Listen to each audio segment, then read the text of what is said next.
Hello friend, શિલ્પાસ કિચનમાં તમારું સ્વાગત છે। આજે આપણે બનાવવાના છીએ કાચી કેરીમાંથી બનાવાતો આમચૂર પાવડર, જે અનેક રેસીપીમાં ખટાશ માટે ઉપયોગી છે। જેના માટે મેં અહીંયા કાચી કેરી ધોઈને લીધી છે અને એક નંગ લીંબુ લીધું છે, જેનો જરૂર પ્રમાણે ઉપયોગ કરશું। તો તેની હવે આપણે છાલ ઉતારી લેશું।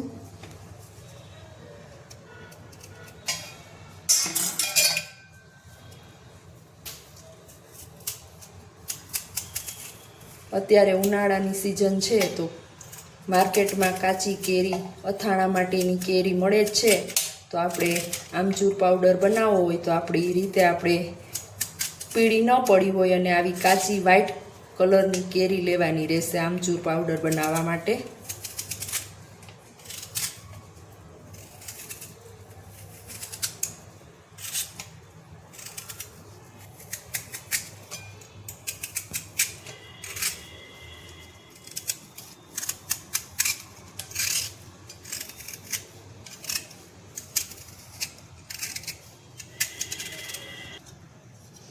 આ રીતે છાલ ઉતારી લેવાની રહેશે બધાની।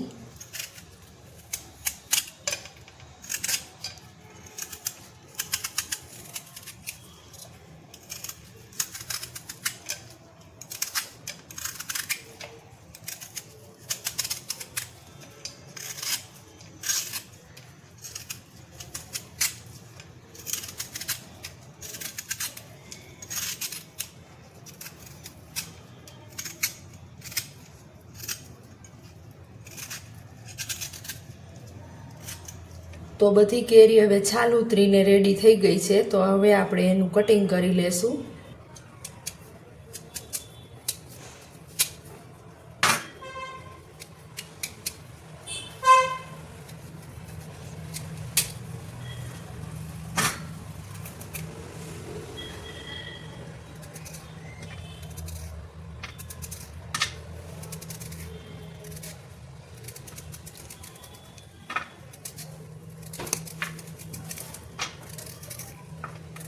કેરીનું આ રીતે આપણે બહુ જાડી નહીં બહુ પાતળી નહીં એ રીતે કટિંગ કરવાનું રહેશે।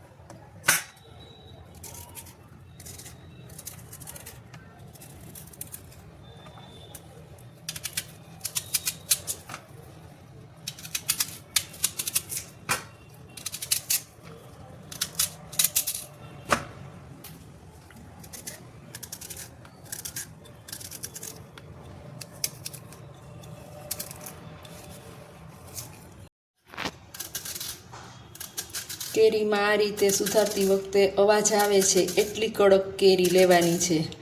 પોચી કેરી લેશું તો આમચૂર પાવડર કાળો થશે, જેથી કરીને કડક કઠણ કેરી લેવાની રહેશે।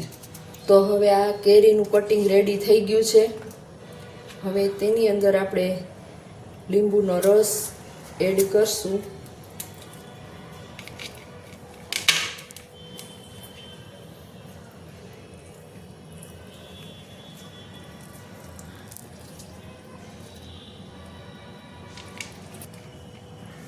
કેરીનો રસ બરાબર મિક્સ કરી લેવાનો રહેશે, જેથી કરીને આમચૂર પાવડર કાળો ન પડે। આ રીતે મિક્સ કરી લેવાનો રહેશે રસ। કેરીને હવે આપણે 1 થી 2 દિવસ માટે તડકામાં સૂકવી દેવાની રહેશે। કડકડી થાય ત્યાં સુધી સૂકવવાની રહેશે, જેને આપણે તડકામાં પ્લાસ્ટિકમાં સૂકવી દેશું આ રીતે।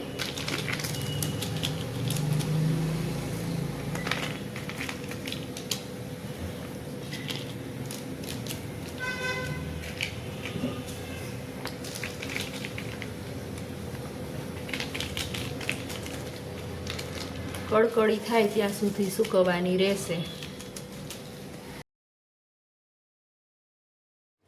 તો કેરી સુકાઈ ગઈ છે. હવે આપણે તેને મિક્સર જારમાં નાખીને પાવડર કરીને આમચૂર પાવડર બનાવી લઈએ. રેડી થઈ ગયો છે આમચૂર પાવડર. તો આપણે આ એરટાઈટ ડબ્બામાં ભરી લઈએ.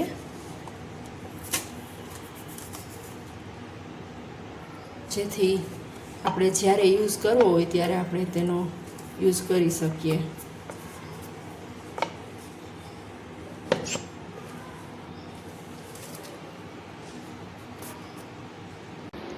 મારો આ વિડીયો જો તમને પસંદ આવ્યો હોય તો વિડીયોને લાઈક કરજો, શેર કરજો અને મારી ચેનલને સબસ્ક્રાઈબ કરજો.